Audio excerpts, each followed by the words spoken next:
This empty room is about to become the smallest soccer field that I've ever played on. But there's one obvious problem. It might be too small to train on. Since I started training soccer a month ago, all of my training has been relied on the weather and if I can get to an actual field. But this room has been sitting here completely unused. It is about 11 feet wide, 12 feet long. So today I'm turning this small room into a legitimate mini soccer field. And then I'm gonna put it through 3 tests. And if it fails those tests, then I just basically put green carpet in here.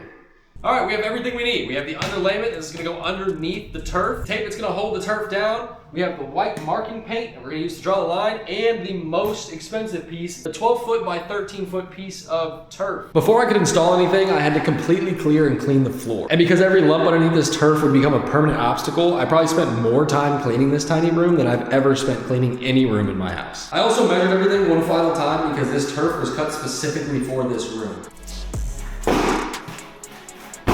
So I went with 3 millimeter thick. It shouldn't be so much that it causes a lot of cushion, but it should be just enough to kind of just absorb some impact, right, from this linoleum floor. Oh, that's perfect.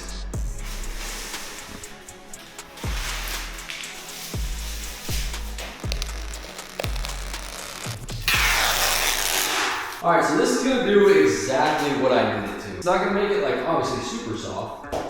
This is gonna provide just enough cushion. Just so that it's not hard linoleum underneath the turf.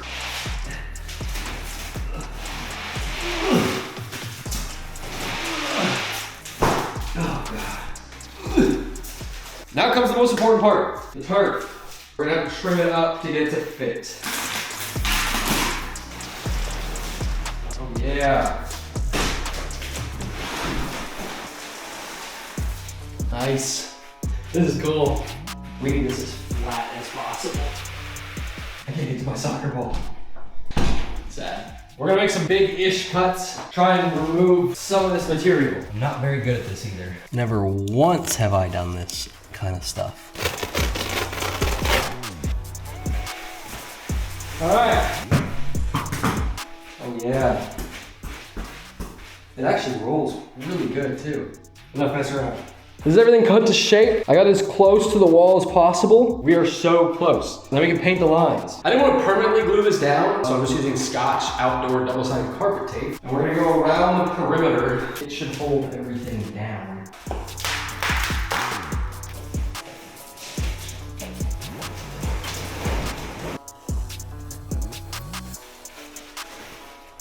Finally, after what feels like forever, it is down. Again, the edges are not perfect. I am by no means a professional carpet person. Every edge is taped down. This is amazing. It looks like a little turf field. All right, so now that we have everything laid down, we gotta paint it. I gotta somehow figure out how to get lines on this. I have turf paint. I want these lines to be nice. I'm gonna go 6 inches off the wall. We're only gonna go about 2 inches thick on these lines.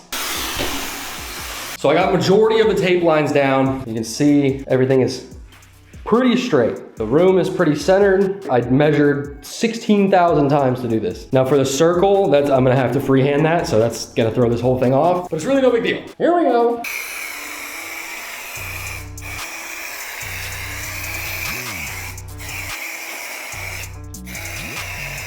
Time for the reveal. Oh, these are clean, dude. Look at that. Now while we're in here, I'm gonna attempt to paint the corners and the middle circle. Wish me luck, because this is gonna be freehand. Nice. This is gonna be bad. About center here. Not the greatest, but it'll work. We gotta let that dry for a little bit. It is bad. I pretty much paint smell gassed out the entire house. All right, everything should be dry. Time for the grand reveal. I did add some stuff into the room to make it look better, so here we go.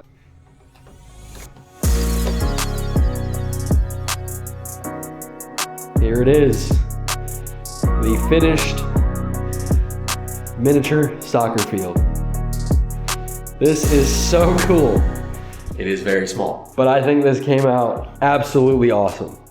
Minus the freehand work on the center square. I'm not even gonna call that a center circle. Now that this field is complete, I cannot really say it's a success until I at least try some proper training drills on it, right? So we're gonna try 3 drills on this. So let's see how well this holds up. So I have some cones set up down there. If I pass it just in a straight line, I wanna make sure the turf isn't gonna catch it and make the ball like veer off way off to the right, because then this would be completely useless. Here we go. Just a nice light touch. Looked like it rolled pretty good. All right, let's try on this side. A little bit harder. Oh yeah, that rolled perfectly. Okay, so I'm already seeing something kind of a little strained. This is all kind of a little bit flat. I'm assuming this will kind of air up. As time goes on, but when I pass the ball, I can feel it air up beneath my feet. Do one more pass.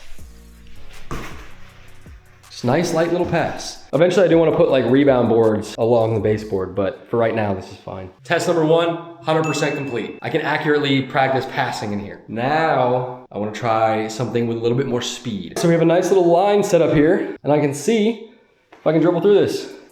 Start with just outside, inside, right? And I can try and see, just do the left foot. Now we can do just the right foot. And I can try and see if this is enough to be able to speed through this. We do both feet.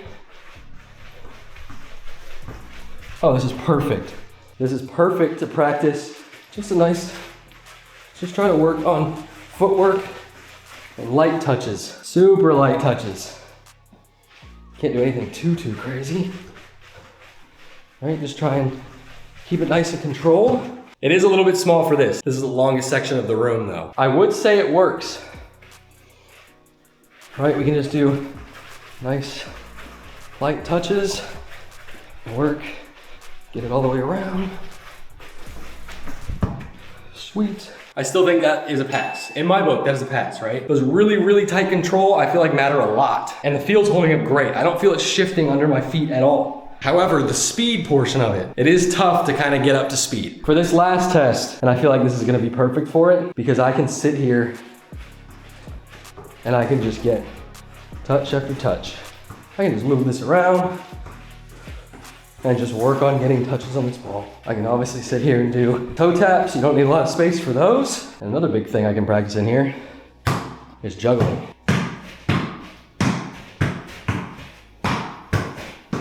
Ooh, that was a decent one. But I can sit here and I can practice this in case it does rain. It has been raining here non-stop. I feel like it passed the last test. I should be able to do thousands of more touches with this. If you guys wanna see more use of this field, because I will be making more videos in here, go ahead and hit the subscribe button. And if you wanna see me attempt 8 different types of soccer shots as a complete beginner, I've been training for only a month, go ahead and check out this video right here. But other than that, guys, I will see you in the next video.